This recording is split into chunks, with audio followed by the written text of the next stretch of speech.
भगत सिंह का जन्म 27 सितंबर सन 1907 को जरमवाला जनपद राज्य पंजाब, जो भारत में स्थित है। भारत के सबसे महान स्वतंत्रता संग्राम सेनानी शहीद भगत सिंह भारत देश के महान विभूति है। 23 साल की उम्र में इन्होंने अपने देश के लिए अपने प्राण न्योछावर कर दिया। भारत की आजादी की लड़ाई के समय भगत सिंह सभी नौजवानों के लिए यूथ आइकॉन बने थे, जो उन्हें देश के लिए आगे आने को प्रोत्साहित किया करते थे। शहीद भगत सिंह जन्म सिख परिवार में हुआ था। बचपन से ही उन्होंने अपने आसपास अंग्रेजों को भारतीयों पर अत्याचार करते देखा था, जिससे कम उम्र में ही देश के लिए कुछ कर गुजरने की बात उनके मन में बैठ चुकी थी। उनका सोचना था कि देश के नौजवान देश की काया पलट सकते हैं, इसलिए उन्होंने सभी नौजवानों को एक नई दिशा दिखाने की कोशिश की थी। भगत सिंह का पूरा जीवन संघर्ष से भरा रहा। उनके जीवन से आज के नौजवान भी प्रोत्साहित होते हैं। लाहौर की सेंट्रल जेल में अंग्रेजी हुकूमत ने 23 मार्च सन 1931 को भगत सिंह और उनके साथियों को फांसी पर लटका दिया था। भगत का जन्म सिख परिवार में हुआ था। 30 सितंबर 1930 को भगत सिंह के पिता सरदार किशन सिंह ने ट्रिब्यूनल को एक अर्जी देकर बचाव पेश करने के लिए अवसर की मांग की। सरदार किशन सिंह स्वयं देशभक्त थे और राष्ट्रीय आंदोलन में जेल जाते रहते थे। सरदार भगत सिंह की माता विद्यावती जी ने आर्य समाज के समाज सुधार के कार्यों स्वयं को अर्पित किया। भगत सिंह ने बचपन से ही अपने घर वालों में देशभक्ति देखी थी।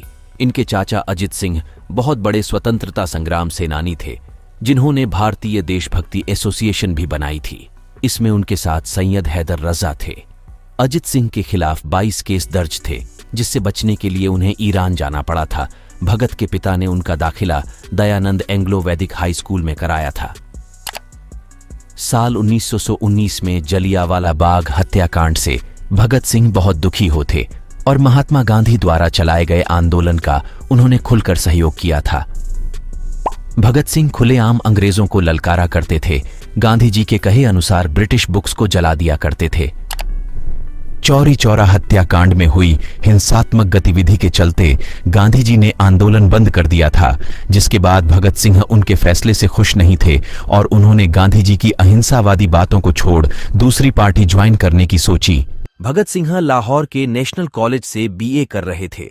तब उनकी मुलाकात सुखदेव थापर, भगवती चरण और भी कुछ लोगों से हुई। आजादी की लड़ाई उस समय जोरों पर थी। देश प्रेम में भगत सिंह ने अपनी कॉलेज की पढ़ाई छोड़ दी और आजादी की लड़ाई में कूद गए थे। इसी दौरान उनके घर वाले उनकी शादी का विचार कर रहे थे। भगत सिंह ने शादी से इनकार कर दिया और कहा, अगर आजादी के पहले मैं शादी करूं तो मेरी दुल्हन मौत होगी। भगत सिंह कॉलेज में बहुत से नाटक में भाग लिया करते थे। वे बहुत अच्छे एक्टर थे।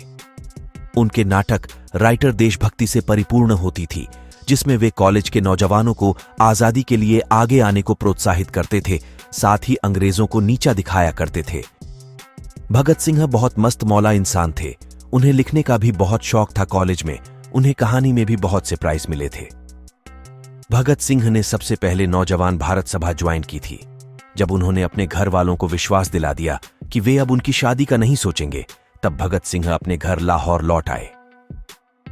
वहां उन्होंने कीर्ति किसान पार्टी के लोगों से मेल जोल बढ़ाया और उनकी मैगजीन कीर्ति के लिए कार्य करने लगे। वे इसके द्वारा देश के नौजवानों को अपने संदेश पहुंचाते थे। भगत सिंह बहुत अच्छे लेखक थे, जो पंजाबी उर्दू पेपर के लिए भी लिखा करते थे। सन 1926 में नौजवान भारत सभा में भगत सिंह को सेक्रेटरी बना दिया गया। इसके बाद सन 1928 में उन्होंने Hindustan socialist Republican association HSRA join कर ली, जो एक मौलिक पार्टी थी जिसे चंद्रशेखर आजाद ने बनाया था।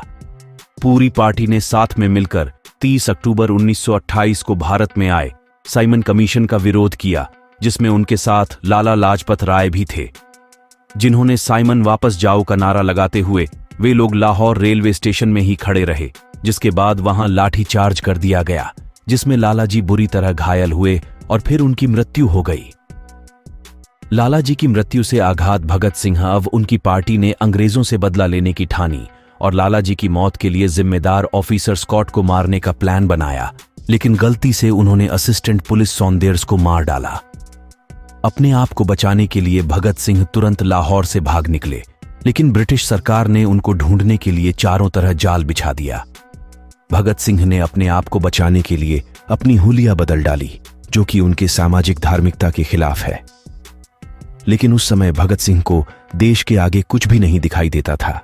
चंद्रशेखर आजाद, भगत सिंह, राजदेव व सुखदेव ये सब अब मिल चुके थे और इन्होंने कुछ बड़ा धमाका करने की सोची।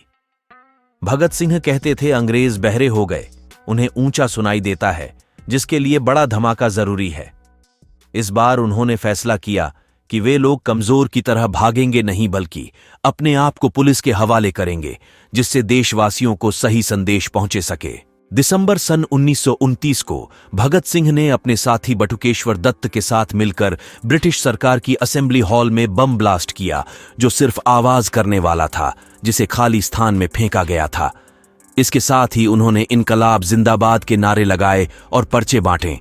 इसके बाद दोनों साथी ने अपने आप को गिरफ्तार कराया। भगत सिंह खुद अपने आप को शहीद कहा करते थे, जिसके बाद उनके नाम के आगे ये जुड़ गया। शहीद भगत सिंह, शिवराम राजगुरु व सुखदेव पर मुकदमा चला, जिसके बाद उन्हें फांसी की सजा सुनाई गई। कोर्ट में भी तीनों इनकलाब जिंदाबाद का नारा लगाते रहे। भगत सिंह ने जेल में रहकर भी बहुत कठिनाई सहन की। उस समय अंग्रेजों के सरकार कैदियों के साथ अच्छा व्यवहार नहीं किया करते थे। उन्हें न अच्छा खाना मिलता था, न कपड़े। कैदियों की स्थिति को सुधार के लिए भगत सिंह ने जेल के अंदर भी आंदोलन शुरू कर दिया। उन्होंने अपनी मांग पूरी करवाने के लिए कई दिनों तक न पानी पिया, न अन्न का एक दाना ग्रहण किया। अंग्रेज पुलिस उन्हें बहुत मारा करती थी, कई तरह की कठिनाइयां दिया करते थे, जिससे भगत सिंह परेशान होकर हार जाए, लेकिन उन्होंने अंत तक हार नहीं मानी। सन 1930 में भगत सिंह ने मैं नास्तिक क्यों हूं, वाई आई एम एथियस्ट नाम की लेख लिखी। 23 मार्च 1931 को भगत सिंह, राजगुरु, सुखदेव को फांसी दे दी गई। कहते हैं तीनों की फांसी की तारीख 24 मार्च थी, लेकिन उस समय पूरे देश में उनकी रिहाई के लिए प्रदर्शन हो रहे थे, जिसके चलते ब्रिटिश सरकार को डर था कि कहीं फैसला बदल ना जाए, जिससे उन लोगों ने 23 व 24 की मध्यरात्रि में ही तीनों को फांसी दे दी।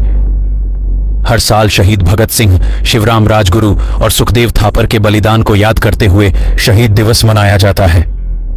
जिस समय तीनों को फांसी हुई थी, तब भगत सिंह और सुखदेव केवल 23 वर्ष के थे और राजगुरु की उम्र 22 साल थी।